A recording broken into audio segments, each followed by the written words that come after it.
सजन, दिल हमार पागल हो गइल। एक मुस्कान में जान ले गई नी, सपना सारा सच हो गइल। तोहरे आँख में बसे कजरा, मोर मन में उजियारा। तोहरे नाम लिखल बा किस्मत, तू ही मोर जीने सहारा। धीरे धीरे पास आइलू, सांसों में समा गइलू। अनजाने दिल के अपना बना गइलू। तोहरे बिना अधूरा दिल, तोहरे बिना अधूरी हर खुशी। तू साथ रहे साजन, तब पूरा हो मोर जिंदगी।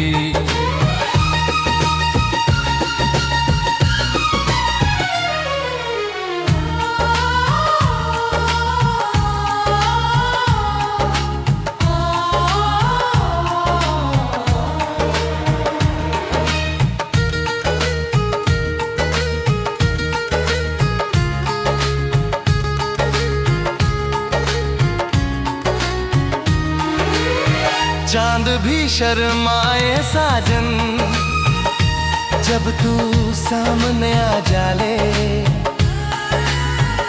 तोहरे चाल तोहरे नैनन, दिल पे बिजली गिरा जाले।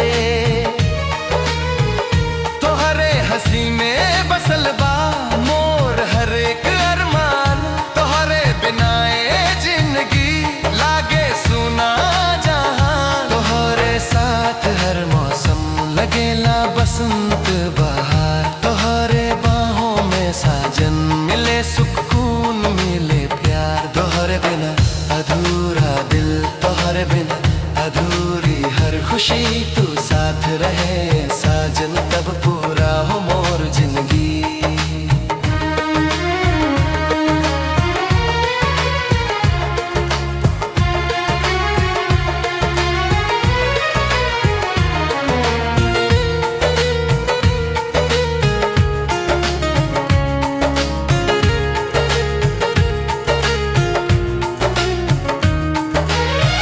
अगर रूठ जैबू साजन, तो रोइए दिल हर पल। तोहरे बिना एहसासन टूट जाए चल। भगवान से बसे ही मांगे, तोहरे नाम हो मोर हर जन्म। साथ निभाई आखिरी सांस तक मोर प्यारा सनम। तोहरे बिना अधूरा दिल, तोहरे बिना अधूब गइल। तू बन जा मोर तकदीर, मोर दिल तोह से जुड़ गइल। तोहरे बिना, तोहरे बिना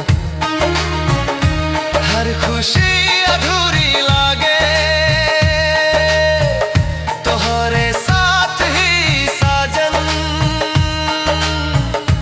मोर प्यार मुकम्मल जागे।